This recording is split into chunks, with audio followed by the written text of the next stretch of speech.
एक व्यक्ति के बैठने के लिए 4 वर्ग फुट की जगह की जरूरत पड़ती है। 2 बाई 2 में एक व्यक्ति बैठता है। उसी के हिसाब से हम हिसाब लगाते हैं कि किस हॉल में कितनी लंबाई चौड़ाई में कितने लोग बैठेंगे। लेकिन सड़क पर चलने के लिए हमने 1 बाई 1 मीटर का जगह रखा है, मीन्स 9 वर्ग फुट का एक व्यक्ति के लिए जगह रखा है। 9 वर्ग फुट में एक व्यक्ति चलेगा। कुछ संख्या आगे पीछे होगी तो सड़क है उसमें कोई हॉल नहीं है जिससे प्रॉब्लम होगा, तो थोड़ा बहुत आगे पीछे कर सकते हैं। लेकिन एक मीटर लंबा 1 मीटर चौड़ा के हिसाब से वहां पर हम देखा कि 24 फुट चौड़ी सड़क है पूरे ग्वालियर से दिल्ली के बीच में। तो उसमें 8 लाइन चलेंगी, तो 12 किलोमीटर में 8 लाइन के हिसाब से 96,000 लोग एक साथ 12 किलोमीटर में आ सकेंगे। उस प्रकार से हमने उसको व्यवस्था किया है। थोड़ा बहुत कम ज्यादा होगा तो लाइन को बढ़ाने घटाने का भी उसमें संभावना है।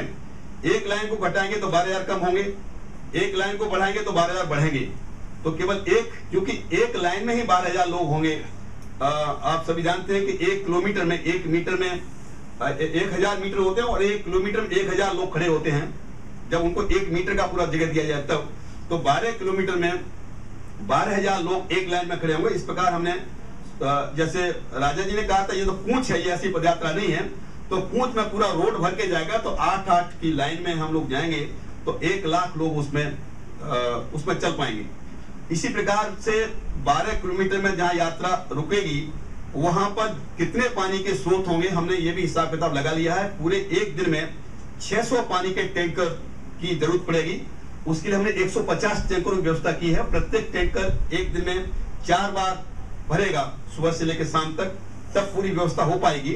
तो उसके लिए प्रत्येक 12 किलोमीटर के पड़ाव में 15 से लेकर के 22 तक के पानी के स्रोत, पानी के ट्यूबवेल, पानी के नलकूप जो भी वहां उपलब्ध हैं, उसकी सूची हम लोगों ने मथुरा तक पूरी बना ली है। अभी करीब 125 किलोमीटर का क्षेत्र बाकी है, इसमें बनाना बाकी है। हालांकि सूचियां हमारे पास हैं, लेकिन मथुरा तक जो कंसेंट लेटर उनसे लेना चाहिए, आप पानी उपलब्ध कराएंगे या नहीं कराएंगे, कहां पर बिजली है या कहां पर डीजल पंप का उपयोग करना पड़ेगा, वो पूरी सूची अभी बना ली है। और मथुरा के आगे का काम अभी हम लोग जारी रखे हुए हैं। तो इस प्रकार से पानी के बारे में पूरी बात की है। इसी प्रकार से हेल्थ के बारे में हमने कोशिश किया है कि टेम्परेरी हॉस्पिटल के लिए हमने जहाँ जहाँ स्कूल है, यहाँ सार्वजनिक भवन है, उसको आइडेंटिफाई किया है। हर पड़ाव के दौरान कम से कम 200 से लेकर के 500 तक लोग वहां पर अगर बीमार हो जाएं तो उनको वहां रख सकें। और वहां जो भी उपलब्ध डॉक्टर हैं, या तो सरकारी डॉक्टर हैं या प्राइवेट डॉक्टर हैं, उसकी सूची भी पूरी नहीं बन पाई, लेकिन कई जगह सूची बन गई है। उन्होंने कहा कि इस दौरान 3 दिन के 4 दिन की हम सेवा देने के लिए तैयार हैं।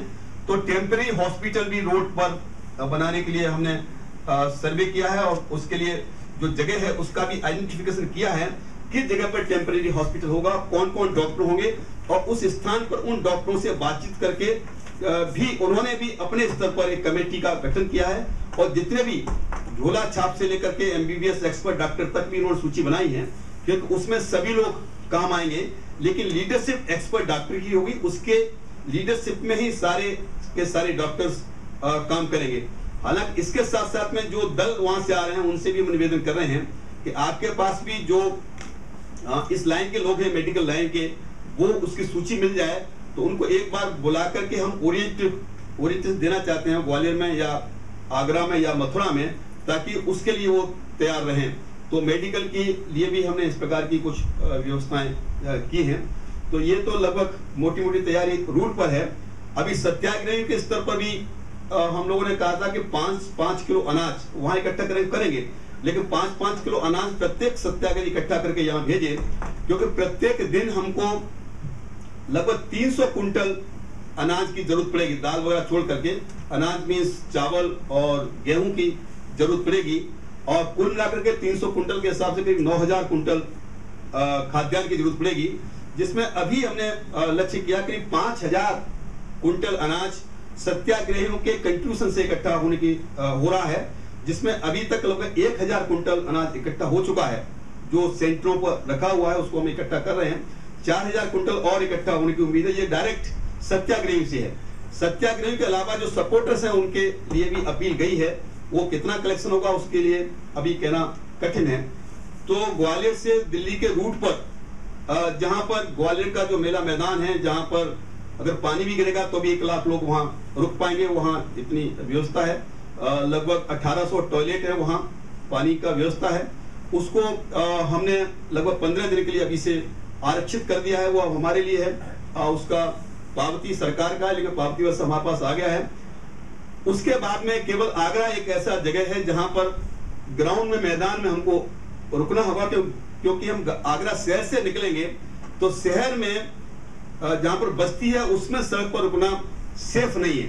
कहीं से भी कोई मोटरसाइकिल या साइकिल या कुछ भी एक्सीडेंट हो सकता है।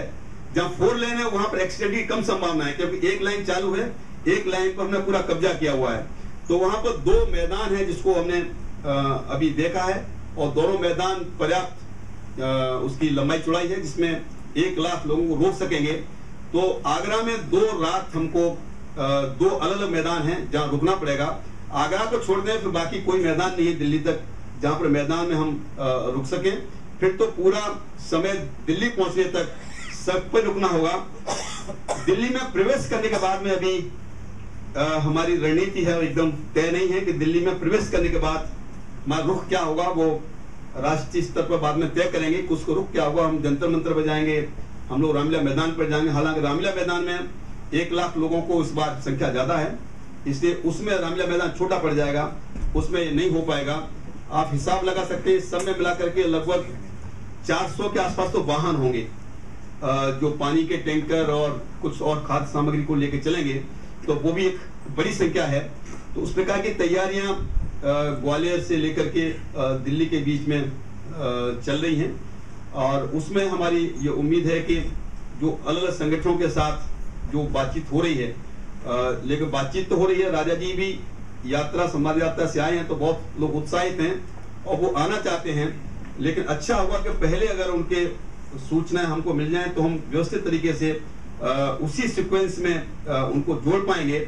तब फिर अनुशासन की दृष्टि से किसी को भी अनकंफर्टेबल महसूस नहीं हुआ कि मैं यात्रा में आया, मैं कहाँ जाऊं, किससे बातचीत करूं, क्योंकि 1 लाख लोगों में बातचीत करने जैसा कुछ नहीं होगा। फिर राजा जी ने व्यवस्था पूरी कैसे बनेगी उसको लेके सवाल जवाब का एक छोटा किताब लिखा है। किताब अंडर प्रिंटिंग है, प्रिंटिंग होके आ जाएगा। उसमें हर प्रकार का जो सवाल किसी के भी मन में आ सकता है उसका जवाब उसमें है। उसमें यह भी है, अगर मान लिया किसी एक्सीडेंट हो गया, एक्सीडेंट में कोई चला गया, तो उसकी डेड बॉडी कौन उठाएगा, कौन डेड बॉडी को लेके जाएगा, यहां तक भी है। झगड़ा हो गया तो क्या करेंगे, वो उसका इस प्रकार के सारे सवालों का जवाब उस छोटी सी पुस्तिका में है। वो पुस्तिका हर सत्याग्रही की पॉकेट में होगी। जब भी इस प्रकार की परिस्थिति पैदा हो जाए कि 12 किलोमीटर का जो दूरी है उसमें आगे से किसी को भी पीछे क्या हो रहा है ये देखना एक साथ कठिन है, इसलिए वो एक गाइडलाइन का काम करेगी। अफवाह उड़ा दी कि वो तो खत्म हो गया, जब भाग जाओ, तब क्या करेंगे, तो उसका भी उत्तर उसमें लिखा हुआ। अफवाह भी उड़ सकती है, क्या क्या संभावित हो सकता है सब उसके अंदर लिखा हुआ है और सबका जवाब लिखा हुआ है। और अंत में ये लिखा है कि फाइनल जो अंतिम जो होगा राजा जी की वॉइस से जो सुनेंगे वही अंतिम है, उसके अलावा कोई अंतिम नहीं है, क्योंकि ये सब पहले से तय है। और क्या क्या हो सकता है वो सारी चीजों को, सारी संभावनाओं को उसके अंदर लिख दिया है। तो इसलिए वो सभी को साफ है। और पहले जब जनादेश 2007 हुआ था उसमें उसका अनुपालन किया। बहुत सारे साथी लोग जब उठ के खड़े हुए कि हमारे 3 आदमी मर गए, हम कुछ करना चाहिए, तो कुछ साथियों ने कहा कि देखते हैं पुस्तिका में क्या लिखा हुआ है। तो पुस्तिका में लिखा था कि इस प्रकार का कोई एक्सीडेंट हो जाता है तो सब लोग अपनी जगह बैठ जाओ। हमने देखा आधा घंटे के बाद पीछे तक 5 किलोमीटर 6 किलोमीटर लंबी रैली थी।